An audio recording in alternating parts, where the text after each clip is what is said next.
Grammy-winning singer and soul icon D'Angelo, remembered by millions for his timeless 1995 hit Lady, has died at the age of 51.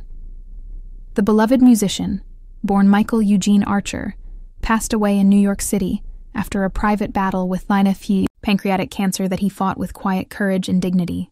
The news of his passing sent shockwaves throughout the music world and beyond, leaving fans, artists, and admirers around the globe in disbelief and deep sorrow. In a statement to Variety, D'Angelo's family confirmed the heartbreaking news, expressing their profound grief while also celebrating the incredible musical legacy he leaves behind. "The shining star of our family has dimmed his light for us in this life," they said. After a prolonged and courageous battle with cancer, we are heartbroken to announce that Michael D'Angelo Archer, known to his fans around the world as D'Angelo, has been called home, departing this life today, October 14th, 2025. We are saddened that he can only leave dear memories with his family, but we are eternally grateful for the legacy of extraordinarily moving music he leaves behind. We ask that you respect our privacy during this difficult time, but invite you all to join us in mourning his passing, while also celebrating the gift of song that he has left for the world.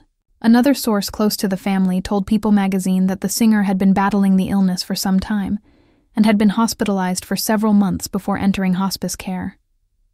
He was in hospice for 2 weeks, but had been in the hospital for months, the source revealed, adding that the family remained by his side through it all. It was a quiet fight, one that few knew about, because in typical D'Angelo fashion, he preferred to keep his pain private, channeling his emotions into his art, rather than public sympathy. D'Angelo's health had been the subject of quiet speculation among his most devoted fans over the past year, but no one could have guessed the full extent of his struggle.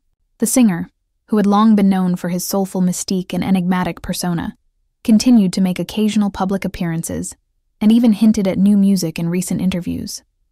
That hope, the promise of another D'Angelo record, is what kept many fans eagerly watching and waiting. His passing now feels not only like the loss of a man, but the silencing of a voice that defined an era. As soon as the news broke, tributes began to pour in from artists across genres, from soul and R&B to hip-hop and pop.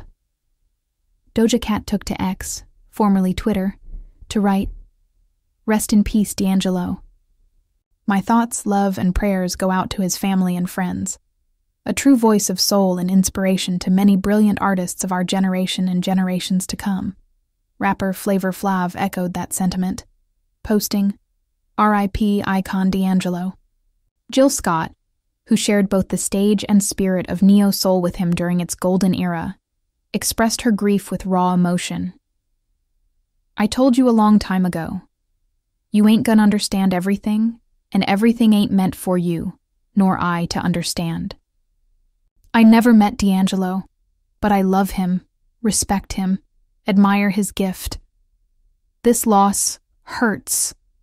Love to my family that are family to him. I'm so sorry. R.I.P. genius."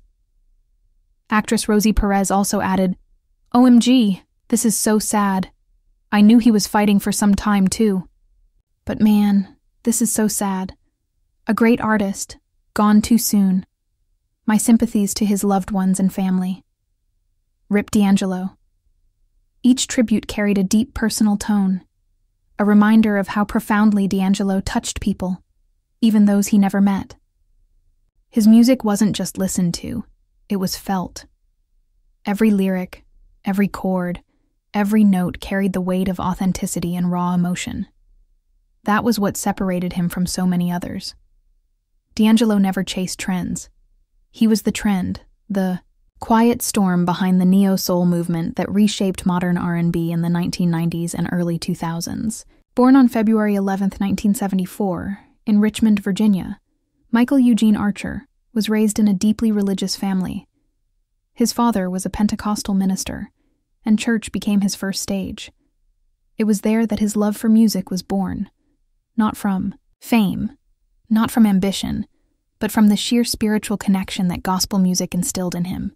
He began playing the piano at the age of 3, showing prodigious talent early on.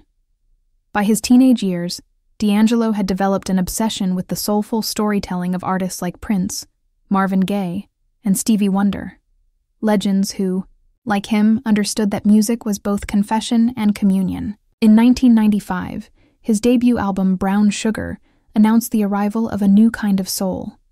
It was smooth but gritty, spiritual yet sensual, nostalgic yet revolutionary.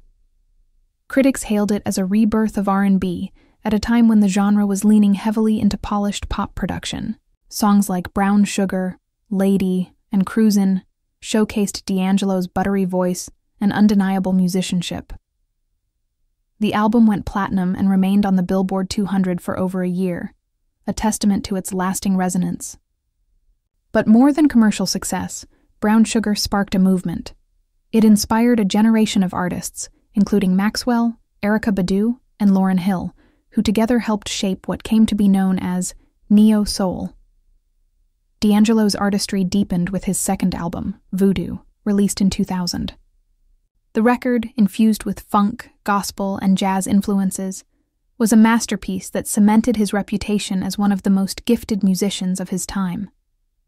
Recorded over 3 years at the legendary Electric Lady Studios in New York, the same space where Jimi Hendrix once recorded, Voodoo was as much a spiritual journey as it was a musical one. The album's lead single, untitled How Does It Feel, became a cultural moment. Its music video, featuring D'Angelo seemingly nude and singing directly to the camera, turned him into a sex symbol overnight. While the video was celebrated for its intimacy and boldness, D'Angelo later admitted that it became a double-edged sword, overshadowing his artistry and making him retreat further into isolation. Despite the fame and accolades, D'Angelo's relationship with the spotlight was complicated. He was never entirely comfortable with celebrity culture. The public saw him as mysterious and elusive, but those close to him understood that it was a defense mechanism, a way to protect his art and spirit from a world that often demanded too much from sensitive souls. After the release of Voodoo, D'Angelo withdrew from the public eye. For more than a decade, he largely disappeared, surfacing only occasionally for collaborations or guest appearances. Fans worried, rumors swirled, and yet his music continued to live on, quietly growing in influence as the years passed. When he finally returned in 2014 with Black Messiah, it was as if time had stood still. The album, released unexpectedly amid growing social unrest in America, was hailed as a masterpiece. It earned him Grammy Awards for Best R&B Album and Best R&B Song for Really Love. Black Messiah wasn't just an album, it was a statement, a reflection on love, pain, injustice, and the spiritual endurance of Black art. Critics described it as both prophetic and painfully relevant. D'Angelo had once again proven that he was not just a musician, but a messenger. In recent years, there were whispers of a new project. Raphael Saadiq, a longtime collaborator and friend, told Rolling Stone in an interview last year that D'Angelo was working on new material. "He's excited," Saadiq said. "He's working on 6 pieces right now, and he seems super excited." Fans rejoiced at the possibility of another album, unaware that behind that excitement was a man quietly battling a deadly disease. That revelation makes his determination even more poignant. To think that, even in pain, D'Angelo was creating, still pouring his soul into sound, is both heartbreaking and inspiring. Those who knew D'Angelo personally often describe him as a deeply introspective man with a quiet sense of humor and a profound love for his craft. He wasn't the type to chase attention or fame. He valued authenticity above all else. In interviews, he often spoke about how the music industry could consume artists who weren't careful, how the constant pressure to perform, to produce, to entertain could strip away one's spirit. For D'Angelo, music was sacred. It wasn't a commodity. It was a calling. His passing is not just the loss of an artist, but the loss of an energy. That rare combination of vulnerability and power that made his voice unforgettable. Listen to Untitled, and you can hear every ounce of longing and truth.